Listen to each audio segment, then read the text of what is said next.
Good morning, everyone. Welcome. Thank you for joining us for our Washington update. We're delighted to have you here to hear from Senator Jean Shaheen this morning.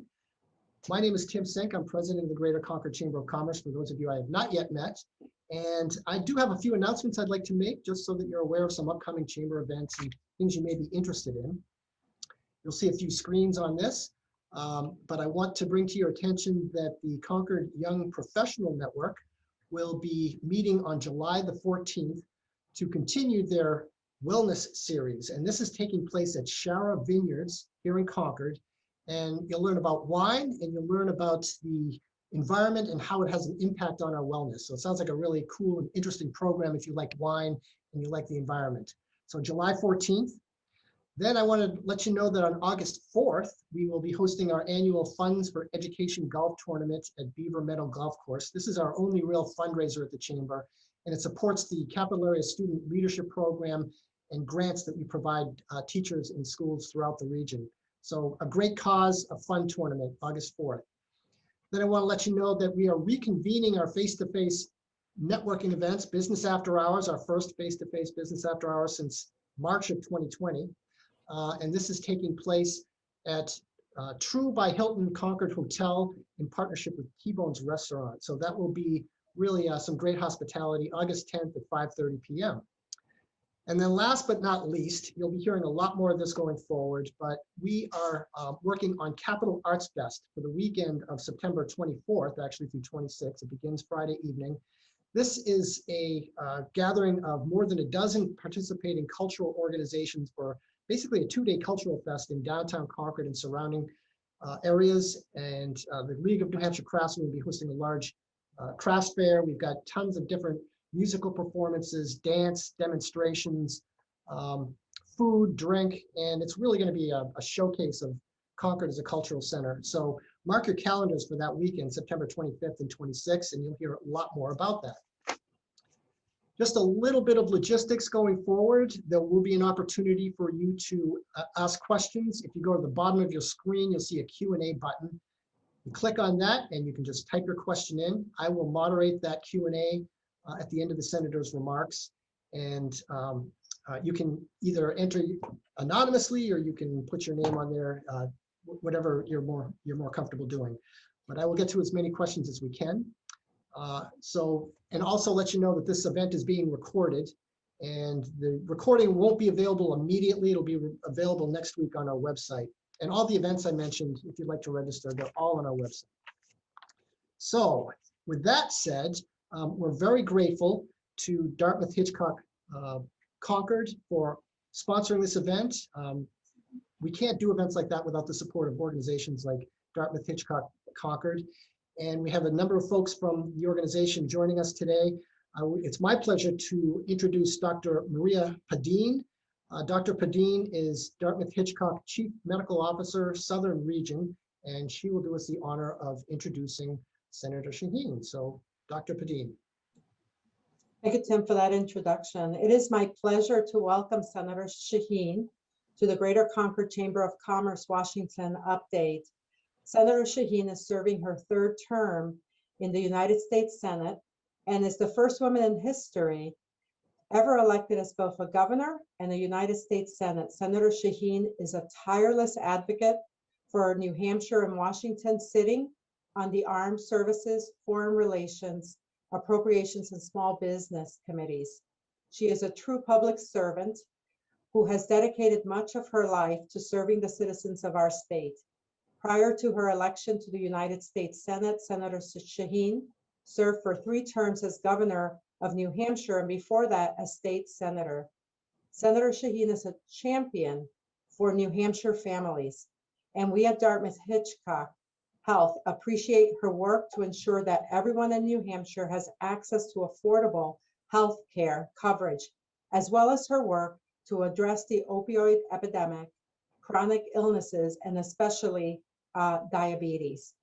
As you all know, healthcare providers, including those at Dartmouth Hitchcock Health, were at the front line treating COVID-19 patients. These were the sickest of patients we have ever seen.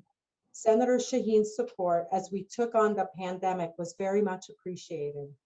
She and her staff were available to help answer questions and address significant barriers that arose, particularly in the spring of 2020, when there was significant uncertainty about the disease and what might be needed to confront it, including PPE supplies. We are also thankful for her support of rural health, her efforts to stop cuts to Medicare, and her ongoing support of telehealth policies to ensure that our patients can get care when they need it at home and via audio. Thank you, Senator Shaheen, for all you do to support the citizens of New Hampshire, organizations, and businesses in this state. And thank you for being here. We look forward to hearing from you. Well, thanks very much, Dr. Padine, for that very generous introduction. And thank you to you and everyone at Dartmouth-Hitchcock for what you've done over the last year to help get us through this pandemic. Thank you for your sponsorship of this morning's event. And Tim and everyone at the Concord Chamber, thank you for having me this morning, and to all of you who are on. I look forward to a very engaging discussion. I was looking back at the last time I spoke with the Chamber, and it was with back in March to the Commerce Corridor. I think there were a number of chambers who were part of that event, and thinking about what had happened since that time. I know that for everyone, the last year and a half has been very taxing. The uncertainty around COVID, what was going to happen for businesses in terms of the shutting down of the economy and how you were going to get through the last year with your employees, has really produced anxiety on the part of, I think, everyone in New Hampshire and in the country. And so it's really nice to see things opening up. The 4th of July, while it wasn't, given the weather, wasn't everything that we had hoped, it was exciting to see fireworks, at least in some communities, to see people being able to get together again in person without masks outdoors, and to be able to celebrate the holiday with COVID on the run. Of course, we still have a lot of work to do with COVID, getting people vaccinated. New Hampshire's doing a very good job on that, but we still have a percentage of people who are not vaccinated, and we need to think about all the ways in which we can encourage people to get vaccinated, because that's the way we really put this pandemic behind us. So I am in a little different place this morning than you might have seen me before. I don't have the American flag and the New Hampshire flag behind me because we had air conditioning malfunction in our office. So we're using a different office this morning. So if things look a little different in the background, that's the reason. One of the things that I was very pleased to be able to work on when COVID hit was support for small businesses. I've been a member of the Small Business and Entrepreneurship Committee since I've served in the Senate. And I really wanted to be part of that committee because I know how important small businesses are to the economy of New Hampshire, where 99% of our businesses are considered small businesses, and they employ over half of our workforce. So being able to be on the committee when COVID struck, being able to be part of the negotiating group that helped develop the Paycheck Protection Program and looked at the other programs that have been designed to support small businesses get through the last year and a half, has really been important. And I can't tell you how many people I run into as I travel around New Hampshire who say that it was the Paycheck Protection Program, or it was the unemployment insurance, whatever, that got us through the last year and a half, that allowed us to keep people employed and to be able to start our businesses up again. We just released the Shuttered Venue Operating Grants Program that came online about a month ago. And we have businesses in New Hampshire that are entertainment venues who are now able to apply for that funding. We also have a program to help restaurants and the hospitality industry, which has really been the hardest hit by this pandemic. So those efforts and the PPP program, the Emergency Injury Disaster Loan Program through SBA are still ongoing. So there may be those of you who are watching who are still benefiting from some of those initiatives. In New Hampshire, we've had about 41,000 loans through the PPP program and have brought into the state $3.7 billion to try and help businesses get through this time. So fortunately, things seem to be improving. And so hopefully those programs will become less and less necessary. I know that one of the real challenges that people are having right now is getting workers.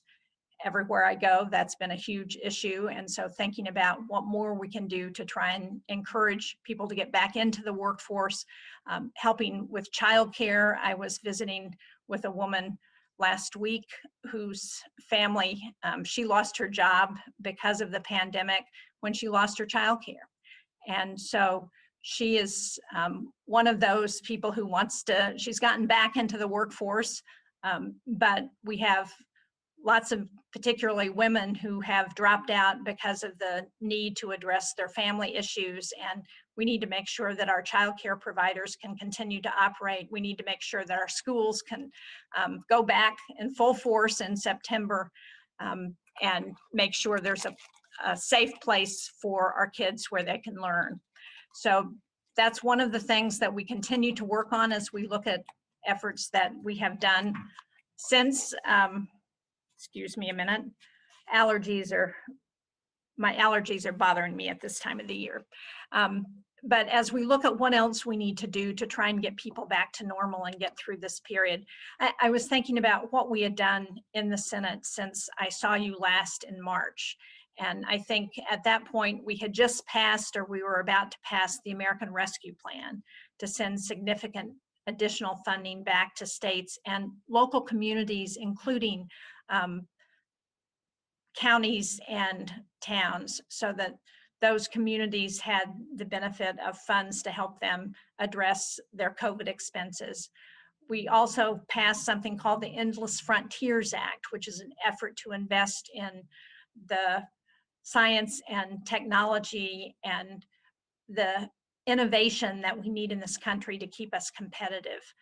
We also passed a major water and wastewater infrastructure act. So we have been busy in Congress, and just recently I was part of 10 people 5 Democrats and 5 Republicans who negotiated an infrastructure package, a bipartisan infrastructure package, which you may have seen the president endorse. We met with him right before we went out on break for 2 weeks to go back to our home states. And it was a great chance to go meet with the president, to hear him endorse what we were doing. The package includes $579 billion in new spending. It's the biggest investment in infrastructure in this nation's history. If you add that to the almost $400 billion, that is a base that we are spending on infrastructure during the year. We have a proposal that amounts to over $1 trillion over 8 years. So it is a proposal that I think makes significant investments in traditional infrastructure, in our roads and bridges, in water and wastewater, in PFAS remediation, which is something that we know is a challenge here in New Hampshire, in mass transit. There is a significant piece to try and transition to low and no carbon buses, and to try and move people away from gas-powered gasoline engines into other cars that are cleaner. So there are significant efforts as part of the package to address climate change. It also includes a significant investment in our nation's power grid, which we know is a challenge, in broadband. And if we are successful in how we do this broadband rollout, we should be able to connect every household to high-speed internet, which will make a huge difference, as we know, in providing opportunities for people. There are also pieces of the proposal that deal with what we're calling remediation, which is an effort to ensure that we make our infrastructure more more able to deal with the changes in climate, which we all know is coming, so that we don't look at the kind of tragedy that we saw in Florida happen in communities around the country because we haven't responded appropriately to address the changes in our climate. So a lot of pieces to this package. We still have to negotiate the language of the legislation. We will continue to work with committees in the Senate. Then the package has to go to the House. We had a very positive action this week when the group called the Problem Solvers Caucus, which is another bipartisan group in the House, endorsed the package.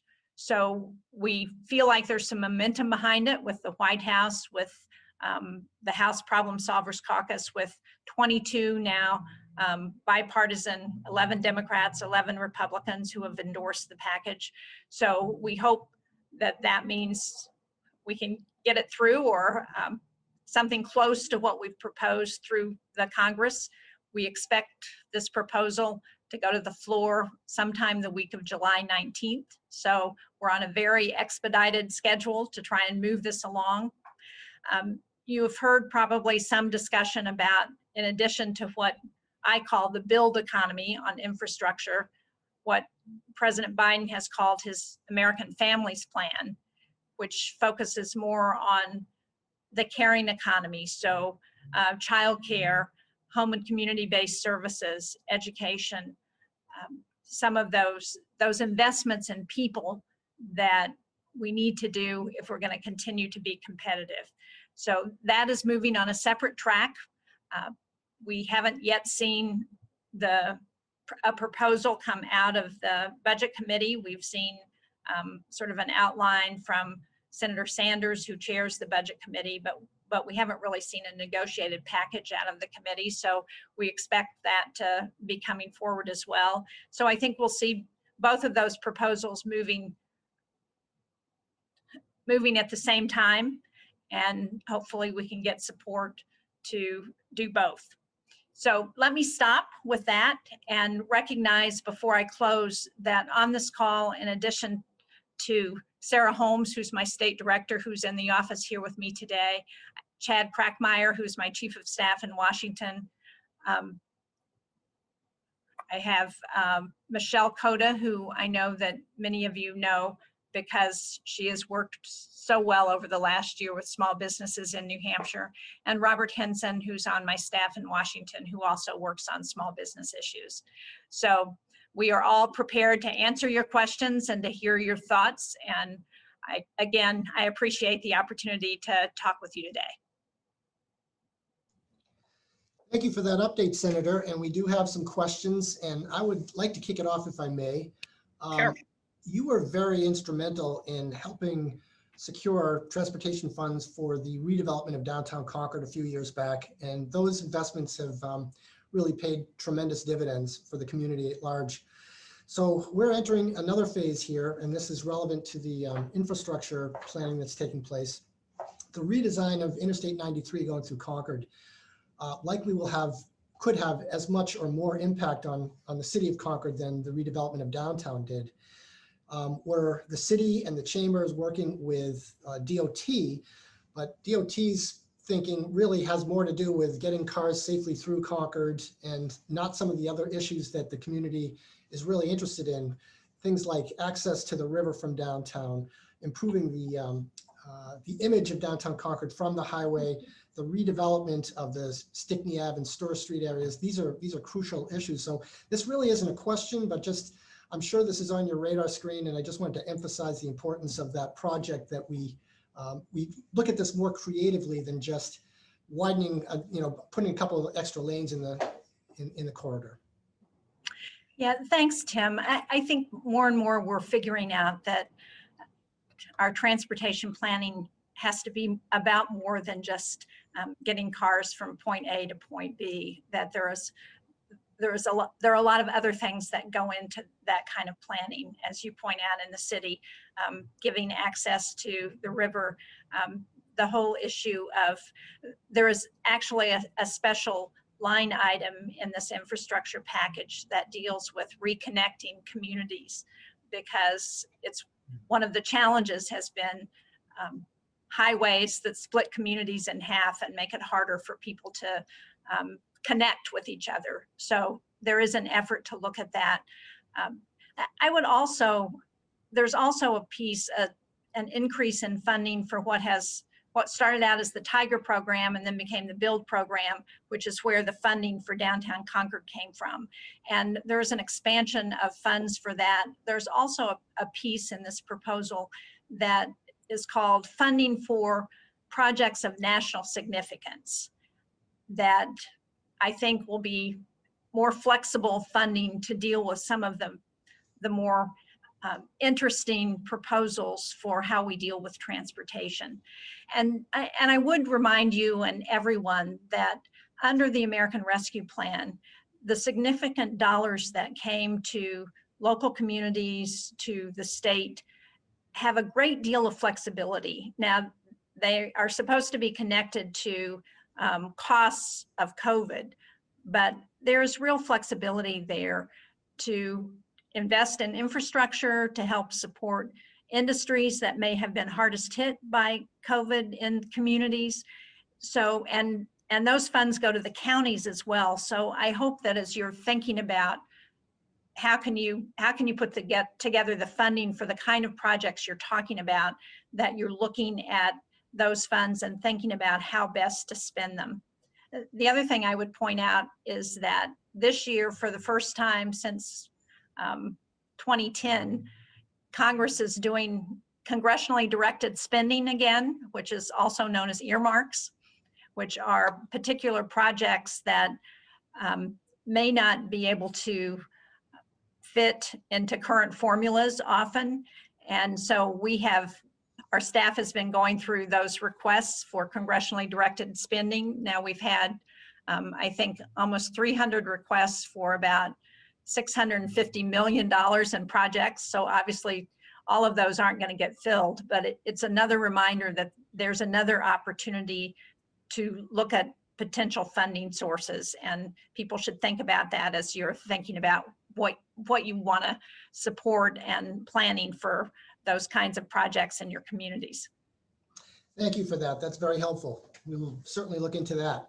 So we do have some questions that from the audience, and just remind folks that if you did have a question you would like to ask the senator, little Q&A button at the bottom of your screen, just click on that and you can type a question in and we'll get to as many as we can.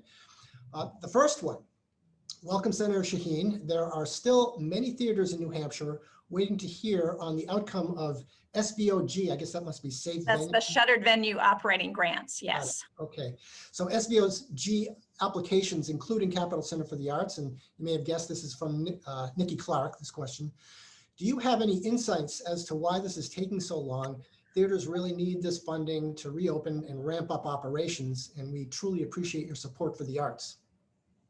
You know, Nikki, I don't. I have found it very frustrating that it has taken so long to get the guidance written for this program. And Michelle and Robert are on, so they may be able to add something to this. But, you know, one of the challenges has been not just, this is a program that's administered not just by the SBA, but also Treasury is involved in this, and getting guidance written, as I said, has taken way too long. We continue to push. I think now the applications are available. This is a program that is going to very likely be oversubscribed because there were only $15 billion set aside for the program. Now, we'll see. And again, Robert or Michelle, I don't know if either of you know what we know so far about the number of applicants we have for the program. Sure. So we're absolutely aware this has been a frustrating process. Part of the issue was that the Office of Management and Budget, OMB, established some heightened criteria for how these grants are administered. And so the requirements for SBA to actually go through and look at every single application has been quite a bit more onerous than we would like. I have, as of yesterday, the most recent data for New Hampshire. There has been just shy of about $15 million awarded to a variety of institutions. I do not see Capital Center for the Arts, but if their application is in and you would like us to check on it, we'd be happy to flag that for SBA and get a status update there. But the money is flowing. The applications are open, as the senator said. SBA is processing these applications, and there has been, like I said, just shy of about 15 million that has flown to a number of institutions in the state. So it's been slow going and frustratingly so, but it is open and it is operating. And so if you have questions about a specific application, please flag that for myself or Michelle, and we're happy to check on that with the SBA. Yeah, for sure. You should do that, Nikki. Let us know so that we can follow up. Great, thank you. Next question. Many of us in the restaurant and catering businesses applied for the Restaurant Restoration Act funds, but as you know, there were $75 billion of requests and the program only had $25 billion appropriated. So most New Hampshire restaurants were left out. Just this week, as an example, the Dolphin Striker in Portsmouth closed because they couldn't get these funds. Is Congress going to appropriate more funds? And if so, is there any chance it will happen soon? At this point, I'm not aware that there is an effort to appropriate more funds. And I recognize, as I said earlier, that the hospitality industry has been the hardest hit through this pandemic. You were the first to close. You were the last to reopen. You were only able to open at 1% of capacity for a very long time. So I know this has been really challenging. And the restaurant program we knew was going to be oversubscribed before it was adopted, unfortunately. And I think what we need to think about is what else might be available to help, given that I don't expect we're going to see a major program like that in the near future. But that's why I said we need to think about the funding that has been allocated through the American Rescue Plan, through the additional package that was passed back in December, which provided additional funding. Communities are able to use those dollars to help a particular industry in the community. The state is getting additional funding, and they can do as they did last year with the Main Street program through the Gopher. They can help small businesses who are really struggling, and I would hope that they would do that. Because as you point out, this is an industry that needs additional help. Thank you for that. Next question from Steve Dupree. You played a key role in getting EIDL loans increased by the SBA from $150,000 to $500,000, but almost all requests for increases are in process because the SBA is waiting on verification of tax returns from the IRS. Yet the EIDL increase application deadline expires at the end of July. So if our applications are still waiting because of the delay by the IRS, will we still be eligible for the loan increases, even if it is after the expiration date, given that the delay is being caused by the IRS? That's a twisty question, but yeah, well, and it's a good one that I don't know the answer to. Robert, do you know the answer to that? Well, the unfortunate answer is that this is not unique. We're aware, and Michelle can echo this, of a number of situations where SBA has requested the verification from IRS and is awaiting it. And so the loan increase application is still pending. You know, part of this, I think, is that over the past year and a half, we have asked the IRS to take on enormous new activities as it relates to the economic impact payments, the stimulus checks, as well as a number of other activities. They're terribly understaffed and terribly stretched right now. And so I think one of the concerns that we have is making sure that they have the resources they need to be able to respond effectively to not just SBA requesting tax verification for purposes of an increase in an IO loan, but also just processing people's ordinary tax returns. There are still a number of returns from 2019 and 2020 that remain unprocessed. And we continue to press and have sent regular correspondence to the IRS to ask them to prioritize these efforts.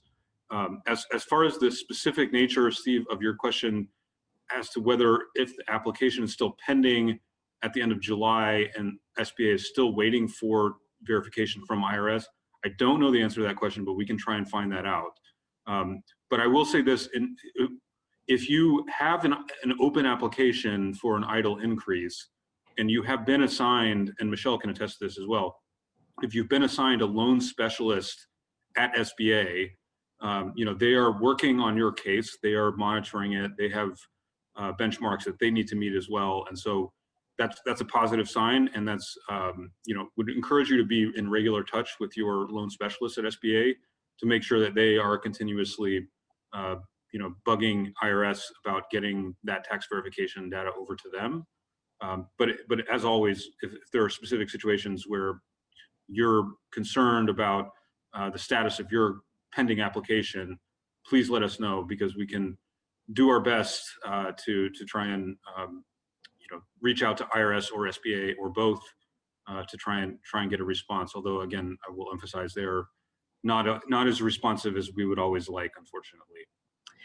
And we'll get an answer to that. And if the answer is no, your application is not going to continue to be considered, I think we need to then look at whether we should try and do something statutorily to change the deadline so that those applications that are pending that should have gotten an answer are able to get an answer. So we will definitely work on that and let you know what we find out, Steve.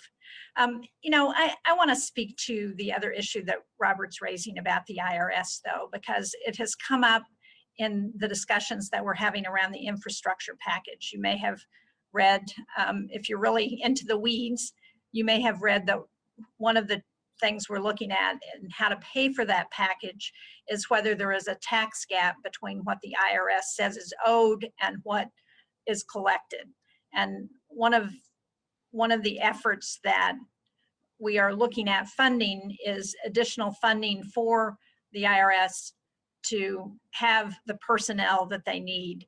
I can tell you that in our office, as we've tried to help people with pandemic relief checks, with other questions from the IRS about their tax returns, that what we have heard consistently over the last year and a half is that with the pandemic, so many people have been out of the office working from home. That's been one challenge.